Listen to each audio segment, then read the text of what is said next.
Bienvenidos a su canal de historia favorita, Show Historia, con su historiadora favorita, Isabel Chousa. Bienvenidos. El día de hoy vamos a hablar de un escritor fenomenal. Alguien que incluso algunos historiadores lo nombran la primera piedra que cae del muro de Berlín. Así de fuerte. Su nombre es Alexander Solzhenitsyn. Vamos a hablar de quién es Alexander Solzhenitsyn, por qué se consideró un rebelde soviético y por qué ganó el premio Nobel de Literatura en 1970. Bueno, este escritor nació en 1918, creció y vivió bajo los regímenes, bajo los ideales soviéticos. Estudió ciencias en la Universidad de Rostov y fue convocado para la Guerra Mundial, la Segunda Guerra Mundial, en 1941. Cuando él va a la Segunda Guerra Mundial, todo fluye, él está en la guerra. Pero en 1945, año en que se acabó la guerra, decide mandarle un cómic de Stalin a alguien. En una carta personal, no con la intención de que se publicara, simplemente manda esa carta.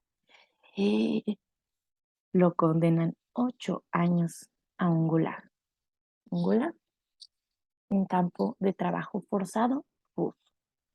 El que él estaba se llama Kerek, perdón, que está en la actual Kazajistán. Eh, Ahí conoció a mucha gente, lo podemos saber, porque algunos años más tarde, en 1959, escribe un libro fundamental, que es Un día en la vida de Iván Denisov. Si ustedes quieren hacer una buena lectura histórica, sin que sea un libro de texto, que sea puesto en forma de novela, puesto en forma narrativa, es un libro excelente. En ese libro narra cómo es la vida en un gulag. No se preocupen, vamos a hablar de ese libro más adelante y a mucho más detalle. Pero bueno, en ese libro se muestran muchos personajes, incluido una figura muy curiosa.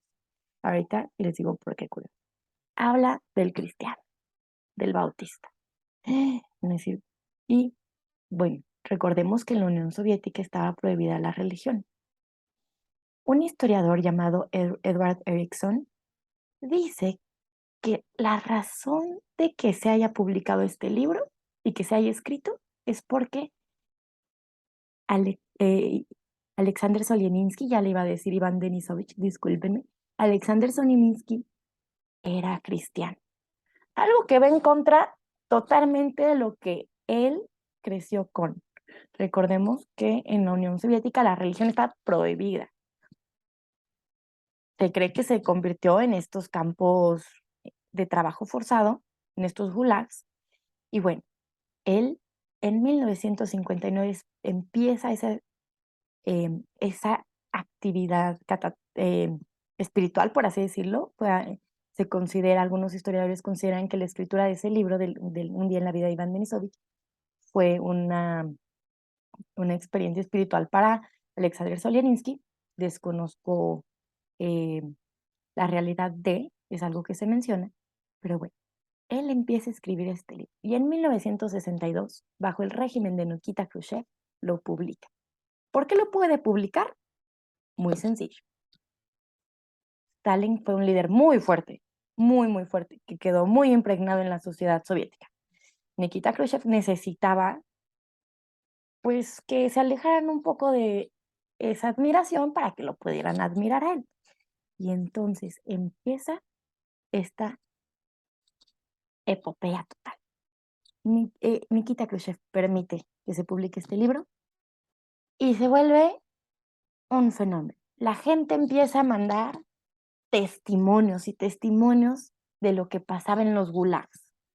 Recordemos, esto es un gulag, a las editoriales.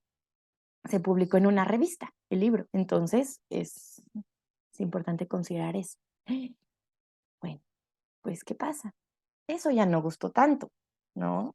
Una cosa es un libro de una experiencia de alguien y otra es que ya la gente lo tome como una forma de desahogarse y una forma de compartir lo que sufrieron o las formas inhumanas que fueron tratados y que hablan mal del Estado. Entonces, ese libro también empieza a hacerse popular fuera de la Unión Soviética. La gente en Occidente, los enemigos, empiezan a leer ese libro. Y en 1970 se le da el Premio Nobel de Literatura, porque se considera que Alexander Solzhenitsyn estaba atacando el régimen.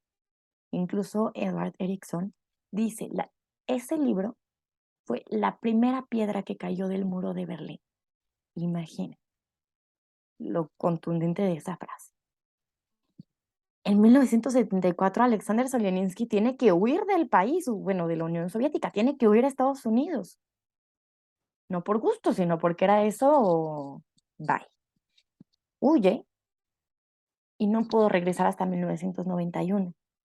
Pero lo que sí hizo fue, a partir de los testimonios que le llegaron a él, crear otro libro, que se llama Archipiélago Gulag.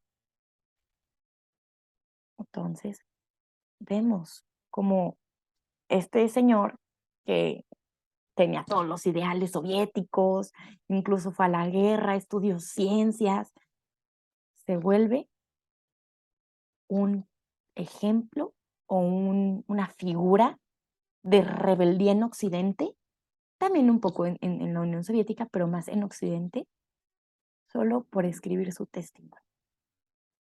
Bueno, el próximo video hablaremos mucho más a detalle de este libro, Un día en la vida de Iván Denisovich, para que conozcan un poco a qué me refiero y por qué fue el fenómeno que fue, y por qué este señor se convirtió en lo que fue.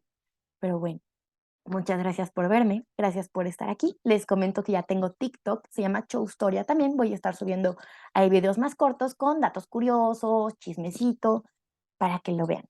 Gracias por estar aquí. Recuerden seguirme, recuerden suscribirse, darle su like y un comentario.